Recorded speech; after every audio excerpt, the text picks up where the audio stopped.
Chemistry class 9 बाब 3 सबक 7 हिस्सो 5 पीरियाडिक प्रॉपर्टीज़ बरकी मनफियत इलेक्ट्रोनेगेटिविटी आया केमिस्ट्री जो उस्ताद नजीउल्लाह चन्ना अवां के सिंध ऑनलाइन स्कूल में भली का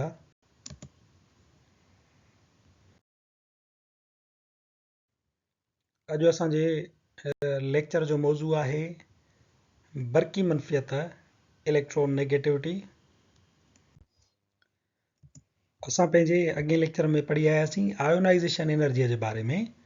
आयोनाइज़ेशन एनर्जीअ जो उहो मिक़दारु हूंदो आहे जेको कंहिं बि असां एटम ते लॻायूं, एनर्जी एटम में दाख़िल कयूं त एटम खां जेको आहे सो इलेक्ट्रॉन खसिजी वेंदो आहे, त उहो जेको एटम आहे पाण उहो वाधू वारे आयन में तब्दील थी वेंदो आहे।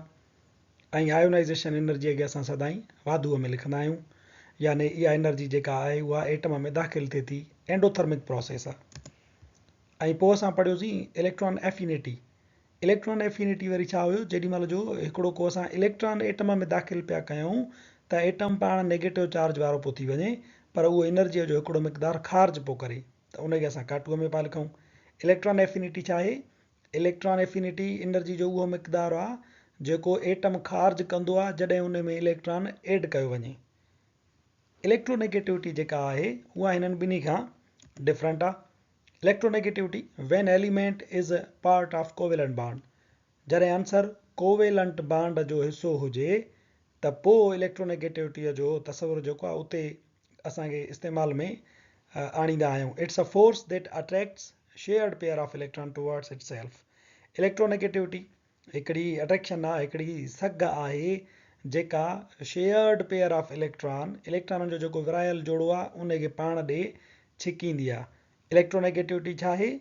A force that attracts shared pair of electron towards it self. मिसाल जे तौर ते ही असांजो ऑक्सीजन आहे, हेॾां ही हाइड्रोजन आहे। हाइड्रोजन हिकिड़ो इलेक्ट्रॉन शेयर कयो आहे पंहिंजो, ऑक्सीजन हुन सां हिकिड़ो इलेक्ट्रॉन पंहिंजो बि शेयर कयो आहे, तंहिंजे करे ही जेको आहे इहो शेयर्ड पेयर ऑफ इलेक्ट्रॉन आहे। हेॾां वरी ही बि हिन हाइड्रोजन जो हिकिड़ो इलेक्ट्रॉन ऐं हिन ऑक्सीजन जो हिकिड़ो ही, त ही बि शेयर्ड पेयर ऑफ इलेक्ट्रॉन आहे। हाणे ऑक्सीजन इन शेयर्ड पेयर खे पाण ॾे छिकींदी, हाइड्रोजन इन शेयर्ड पेयर खे पाण ॾे छिकण जी कोशिशि कंदी, ॿई ज़ोर लॻाईंदियूं। जेको वधीक इलेक्ट्रोनेगेटिव हूंदो, जंहिंजी इलेक्ट्रोनेगेटिविटी वधीक हूंदी, उन जे पासे ॾे इहो शेयर्ड पेयर ऑफ इलेक्ट्रॉन वधीक सुरी वेंदो। ऑक्सीजन जे पासे ॾे ही ॿई जेके आहिनि शेयर्ड पेयर सुरी आया आहिनि, त यानी ही वधीक इलेक्ट्रोनेगेटिव आहे। ऑक्सीजन वटि इलेक्ट्रोनेगेटिविटी वधीक आहे।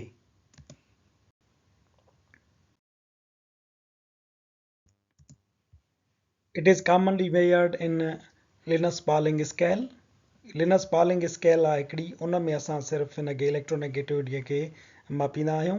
According to this scale, fluorine is the most electronegative with the value of 4 and caesium is the least electronegative element with the value of 0.7। Linus Pauling जी स्केल में वधि जेको इलेक्ट्रोनेगेटिव एलिमेंट आहे उहो fluorine आहे, जंहिंजी इलेक्ट्रोनेगेटिविटी 4 आहे। ऐं घटि में घटि इलेक्ट्रोनेगेटिव जेको आंसर आहे उहो आहे सीजियम, जंहिंजी इलेक्ट्रोनेगेटिविटी आहे 0.7। हाणे सीजियम खे तव्हां लीस्ट इलेक्ट्रोनेगेटिव चओ या हिनखे तव्हां चओ इलेक्ट्रो पॉज़िटिव, तॾहिं बि ॻाल्हि साॻी आहे, छो त इलेक्ट्रोनेगेटिव यानी जेको इलेक्ट्रॉननि खे पाण ॾे सोरे, इलेक्ट्रो पॉज़िटिव जेको इलेक्ट्रॉननि खे पाण ॾे न सोरे, उहो इलेक्ट्रॉन ॾियण जे लाइ डोनेट करण लाइ राज़ी हुजे। सो सीजियम ऐं अहिड़ा ॿिया आंसर जंहिंजी इलेक्ट्रोनेगेटिविटी घटि आहे उन्हनि खे असां इलेक्ट्रो पॉज़िटिव पिणु सॾींदा आहियूं। Periodic trends in the इलेक्ट्रोनेगेटिविटीज़ of elements.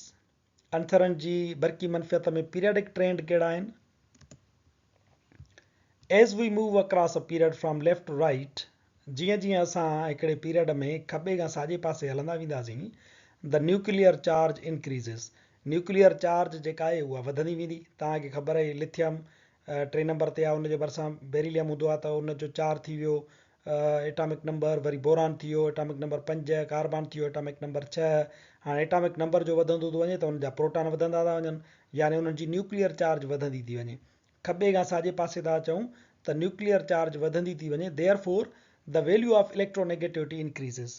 तंहिंजे करे इलेक्ट्रोनेगेटिविटी जेका आहे उहा वधंदी थी वञे, यानी असां ईअं चई सघूं था त electronegativity is directly proportional to nuclear charge. Electronegativity nuclear charge सां सिधी निस्बत रखे थी। फॉर एग्जाम्पल ट्रेंड ॾिसो पीरियड नंबर 3 में, हाणे लिथियम हेॾां असांजो सोडियम आहे, ऐं पोइ वरी मैग्नीशियम आहे, पोइ एल्यूमिनियम आहे, सिलिकॉन आहे। इहो पीरियड में असां हिकिड़े ग्राफ जे ज़रिए तव्हांखे इलेक्ट्रोनेगेटिविटी ॾेखारियूं आहिनि। त सोडियम जी इलेक्ट्रोनेगेटिविटी ॾिसो 1 आहे, मैग्नीशियम जी इलेक्ट्रोनेगेटिविटी थोरी वधीक आहे, एल्यूमिनियम 13 नंबर ते आहे, न्यूक्लियर चार्ज वधियसि त उनजी इलेक्ट्रोनेगेटिविटी अञा वधीक आहे। सिलिकॉन 14 नंबर ते आहे, न्यूक्लियर चार्ज उनजी अञा वधी, इनजी इलेक्ट्रोनेगेटिविटी वधीक आहे। फास्फोरस 15 नंबर ते, अञा वधीक इलेक्ट्रोनेगेटिविटी वारो एलिमेंट आहे। सल्फर 16 नंबर ते आहे, क्लोरीन 17 नंबर ते आहे। जीअं जीअं पीरियड में खॿे खां साॼे पासे अचूं था त न्यूक्लियर चार्ज वधंदी थी वञे ऐं इलेक्ट्रोनेगेटिविटी बि वधंदी वञे थी। हिते वैल्यूज़ ॾिनल आहिनि lithium, beryllium, boron, carbon, nitrogen, oxygen ऐं फ्लोरीन जा। ॾिसो लिथियम 3 नंबर ते आहे, उनजी इलेक्ट्रोनेगेटिविटी आहे 1.0। उन ई पीरियड में वरी उनजे भरिसां रखियल आहे बेरिलियम 4 नंबर ते, उनजी इलेक्ट्रोनेगेटिविटी 1.6, बोरान जी 2.0, कार्बन जी 2.6। जीअं अॻिते हलंदा वेंदासीं त न्यूक्लियर चार्ज वधंदी वेंदी ऐं इलेक्ट्रोनेगेटिविटी पिणु वधंदी वेंदी। Group going from top to bottom, top खां बॉटम हेठे तरफ़ असां हलूं हिकिड़े ग्रुप में त छा थींदो? There is an increase in the atomic number as we move down the group। जीअं हेठि था हलूं त एटॉमिक नंबर में इज़ाफ़ो थींदो हले थो। लिथियम 3 नंबर ते आहे, त सोडियम 11 नंबर ते आहे, पोटेशियम 19 ते आहे। हेठि हलण सां एटॉमिक नंबर वधे थो। द न्यूक्लियर चार्ज आल्सो इंक्रीज़िस, यानी न्यूक्लियर चार्ज बि वधे थी, प्रोटॉन जो वधनि था। But the effect of increase in nuclear charge is overcome by the addition of extra shell.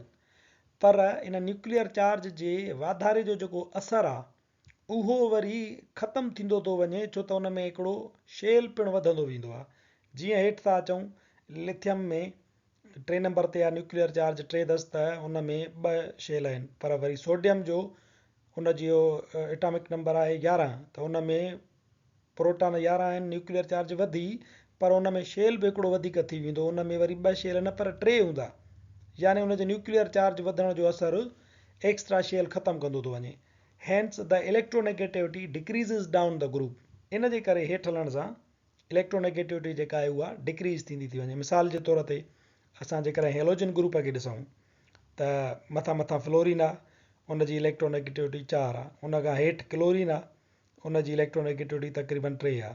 अञा हेठि ब्रोमीन आहे, उनजी इलेक्ट्रोनेगेटिविटी तक़रीबन 2.5। वरी आयोडीन उनजी 2.2। हेठि जीअं हलंदा था अचूं त उन्हनि जी इलेक्ट्रोनेगेटिविटी डिक्रीज़ थींदी थी अचे। हीअ हेलोजन जो ग्रुप आहे। फ्लोरीन जी इलेक्ट्रोनेगेटिविटी 4, क्लोरीन जी 3.2, ब्रोमीन जी 3.0 ऐं आयोडीन जी 2.7। हेठि अचण सां छा थो थिए? शेल जो इज़ाफ़ो थींदो थो वञे, उन जे करे न्यूक्लियर चार्ज खे धकु थो लॻे त इलेक्ट्रोनेगेटिविटीअ खे बि धकु थो लॻे। As metals occupy left side in periodic table। हेॾऊं खॿे पासे ॾांहुं जेके आहिनि तव्हांजा उहे ही मेटल्स आहिनि, हेॾऊं सॼे पासे ॾांहुं जेके आहिनि उहे छा आहिनि? असांजा नॉन मेटल्स आहिनि। जीअं त खॿे पासे ॾांहुं पीरियडिक टेबल में धातु आहिनि, तंहिंजे करे उन्हनि जी इलेक्ट्रोनेगेटिविटी वैल्यूज़ जेके आहिनि उहे गैर धातुनि जी भेट में घटि थींदा आहिनि। Hence metal are electropositive as they tend to donate electrons. ही जेके मेटल आहिनि इन्हनि जी इलेक्ट्रोनेगेटिविटी ॾिसो, लिथियम जी 0.9, बेरिलियम जी 1.57, सोडियम जी 0.9, मैग्नीशियम जी 1.3, हिन जी 0.8। हेठि था अचूं त अञा इलेक्ट्रोनेगेटिविटी डिक्रीज़ थींदी थी वञे। हीअं था अचूं पीरियड में त हेॾे इंक्रीज़ थी थिए। फ्लोरीन जी 3.9, ऑक्सीजन जी 3.4, नाइट्रोजन जी 3.0, कार्बन जी 2.5। ही नॉन मेटल आहिनि असांजा, उन्हनि जी इलेक्ट्रोनेगेटिविटी ॾिसो तमामु घणी आहे। ही वारा जेके आहिनि सभु हेॾां वारा मेटल आहिनि, उन्हनि जी इलेक्ट्रोनेगेटिविटी घटि आहे। इन जे करे मेटल्स इलेक्ट्रोपॉजिटिव थींदा आहिनि, इलेक्ट्रॉन रहंदो डोनेट करे छॾींदा आहिनि। ही वारा जेके आहिनि वधीक इलेक्ट्रोनेगेटिविटी वारा, इहे इलेक्ट्रोनेगेटिव सॾिबा आहिनि। इहे शेयर्ड पेयर ऑफ इलेक्ट्रॉन खे पाण ॾे छिकींदा आहिनि, इलेक्ट्रॉन खसण जो कम बि कंदा आहिनि। Impact of electronegativity on covalent bond. Covalent bond ते इलेक्ट्रोनेगेटिविटीअ जो असर। If the electronegativity difference between bonded atoms is 0, the bond will be non-polar। मिसाल जे तौर ते ॾिसो, हाइड्रोजन आहे, हेॾां हिकिड़ी हीअ हाइड्रोजन बि हीअ हाइड्रोजन, इन्हनि पाण में हिकु हिकु इलेक्ट्रॉन जेको आहे शेयर कयो। हाणे हिन जी इलेक्ट्रोनेगेटिविटी हाइड्रोजन जी या हिन हाइड्रोजन जी ॿिन्हिनि जी बराबरि आहे 2.1 2.1। हाणे हिननि में डिफरेंस जेको आहे ॿिन्ही में जेकॾहिं 2.1 मां 2.1 कट कयूं त 0 जवाबु ईंदो। Electronegativity difference between bonded atoms is 0। जेकॾहिं 0 जवाब थो अचे the bond will be non polar. न हिन ते का चार्ज ईंदी न हिन ते का चार्ज ईंदी, इन्हनि ॿिन्ही जो बॉन्ड जेको आहे नॉन पोलर हूंदो। इलेक्ट्रोनेगेटिविटी जेकॾहिं बॉन्डेड एटम्स जी बराबरि आहे त तव्हांजो जेको मुरकिब आहे जेको बॉन्ड आहे उहो नॉन पोलर सॾिबो। मिसाल जे तौर ते H2 नॉन पोलर आहे, O2 नॉन पोलर आहे, क्लोरीन इहो बि नॉन पोलर आहे, नाइट्रोजन इहो बि नॉन पोलर आहे। The covalent bond between two varying electronegativities tend to become polarized. जेकॾहिं कोवेलेंट बॉन्ड ॿिनि अहिड़नि एटमनि में आहे जिन जी इलेक्ट्रोनेगेटिविटी डिफरेंट आहे, मुख़्तलिफ़ आहे, त कंपाउंड या बॉन्ड पोलराइज्ड थींदो। This occurs because the more electronegative atom pulls the shared pair of electron closer to itself. इहो इन लाइ थींदो आहे त वधीक इलेक्ट्रोनेगेटिव अंसर छा कंदो, शेयर्ड पेयर ऑफ इलेक्ट्रॉन ॾे पाण उनखे पाण ॾे सोरींदो, developing a partially negative charge in the process, पंहिंजे मथां पार्शली नेगेटिव चार्ज आणे छॾींदो। एट द सेम टाइम साॻे ई वक़्तु more electropositive atom develops a partial positive charge, जेको वधीक इलेक्ट्रोपॉजिटिव आंसर आहे या घटि इलेक्ट्रोनेगेटिव आहे उन जे मथां वरी पार्शल पॉजिटिव चार्ज अची वेंदी। मिसाल जे तौर ते ऑक्सीजन, उन जी इलेक्ट्रोनेगेटिविटी आहे 3। ॿियो आहे हाइड्रोजन, उन जी इलेक्ट्रोनेगेटिविटी आहे 2.1। हाणे ऑक्सीजन जी आहे 3 ऐं हाइड्रोजन जी इलेक्ट्रोनेगेटिविटी आहे 2.1। हाणे छा थींदो, इहे ॿई जेकी एटम आहिनि उहे हिन शेयर्ड पेयर ऑफ जेको शेयर्ड पेयर ऑफ इलेक्ट्रॉन आहे हिन ते, हिन हाइड्रोजन जो ऐं जेका परी ऑक्सीजन आहे हिननि ॿिन्ही जो जहिड़ो थींदो, त इहो शेयर्ड पेयर ऑफ इलेक्ट्रॉन जेको आहे मुॾां सुरे या मुॾां सुरे। ऑक्सीजन चवंदी त हीउ shared pair of electron मुॾां surreal हुजे, हीअ चवंदी मुॾां सुरियल हुजे। हिकिड़ो एटम हिन में हाइड्रोजन जो आहे ऐं हिकिड़ो एटम हिन ऑक्सीजन जो आहे, इन जे करे चवंदा शेयर्ड पेयर ऑफ इलेक्ट्रॉन। हाणे ऑक्सीजन जी इलेक्ट्रोनेगेटिविटी आहे 3, तंहिंजे करे हीउ जेको शेयर्ड पेयर ऑफ इलेक्ट्रॉन आहे हिन ॾे वधीक सुरियल आहे। हाइड्रोजन जी इलेक्ट्रोनेगेटिविटी आहे 2.1, इन जे करे इन खां इहो शेयर्ड पेयर ऑफ इलेक्ट्रॉन परे सुरी वियो आहे। तंहिंजे करे हाणे छा थियो, हिन जो पाण ॾे सोरे वरितो त हिन ते अची वियो पार्शल नेगेटिव ऑक्सीजन ते ऐं हाइड्रोजन ते अची वियो पार्शल पॉजिटिव। यानी जेकॾहिं एटम पाण में अहिड़ा बॉन्ड था ठाहिनि जिन जी इलेक्ट्रोनेगेटिविटी में फ़र्क़ु आहे, हिन जी आहे 3 हिन जी आहे 2.1, त तव्हांजो जेको बॉन्ड आहे या मुरकब आहे उहो पोलराइज्ड थींदो, यानी चार्ज्ड हूंदो। हिकिड़ी चार्ज हिन ते घाटू जी अची वई, इन ते वाधू जी अची वई। फैक्टर्स अफेक्टिंग इलेक्ट्रोनेगेटिविटी, इलेक्ट्रोनेगेटिविटी ते कहिड़ा फैक्टर असर अंदाज थियनि था। हिकिड़ो size of an atom, a greater atomic size will result in less value of electronegativity. Atom जी साइज जेतिरी वॾी हूंदी इलेक्ट्रोनेगेटिविटी उन जी ओतिरी घटि हूंदी। This happens because electrons being far away from the nucleus. इहो इन लाइ थिए थो छो त मर्कज़ खां जेके इलेक्ट्रॉन आहिनि उहे तमामु घणो परे हूंदा आहिनि। मिसाल जे तौर ते ॾिसो, ही वारा जेके आहिनि ही वधीक इलेक्ट्रोनेगेटिविटी जा वैल्यूज़ ज़ाहिर थियनि था, ही वारा घटि आहिनि, हिननि जी बिल्डिंग हेठि आहे, तंहिंजे करे ही घटि इलेक्ट्रोनेगेटिविटी वारा आहिनि, हिननि जो मथे आहे। हाणे ही जिन जो मथे आहे उन्हनि जो तव्हां ॾिसो त एटॉमिक वॉल्यूम ॾिसो, एटॉमिक साइज़ हिननि जी घटि आहे। हेॾां जेको राइट साइड आहे जिन जो इलेक्ट्रोनेगेटिविटी वधीक आहे उन्हनि जो एटॉमिक साइज़ घटि आहे। जिन जी एटॉमिक साइज़ वॾी आहे उन्हनि जो हेॾां ॾिसो त वरी इलेक्ट्रोनेगेटिविटी घटि आहे। इन जे करे जो मर्कज़ जो अंदरि हूंदो त उहो ॿाहिरि जेको शेयर्ड पेयर ऑफ इलेक्ट्रॉन आहे उन्हनि खे उहो घटि छिक करे सघंदो। एटम जेतिरो नंढो हूंदो त उनजो मर्कज़ जेको आहे उहो ॿाहिरिनि इलेक्ट्रॉननि खे शेयर्ड खे वधीक छिके सघंदो। इन जे करे नंढनि एटमनि जी इलेक्ट्रोनेगेटिविटी जेका आहे उहा वधीक थींदी आहे। So size of an atom is indirectly proportional to electronegativity. Greater the atomic size, lesser the value of electronegativity. ॿियो फैक्टर आहे nuclear charge. A greater value of nuclear charge will result in greater value of electronegativity. जेतिरी nuclear charge वॾी हूंदी ओतिरो इलेक्ट्रोनेगेटिविटीअ जो value बि वॾो हूंदो। यानी nuclear charge is directly proportional to electronegativity. Nuclear charge वॾी त इलेक्ट्रोनेगेटिविटी बि वॾी। Nuclear charge increases as you go left to right in periodic table. जीअं तव्हां पीरियडिक टेबल में खॿे पासे खां सॼे पासे वेंदव त न्यूक्लियर चार्ज वधंदी वेंदी। Hence, elements located in right side have higher values of electronegativity.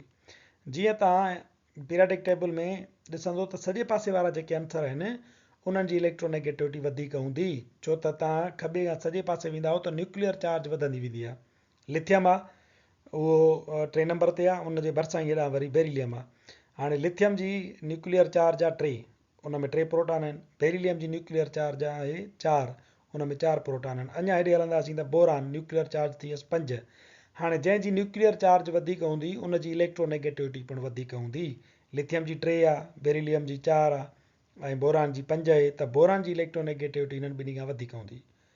असांजो अॼोको लेक्चर हिते पुॼाणी ते पहुचे थो। वरी हाज़ुर थींदासीं नए लेक्चर सां गॾु।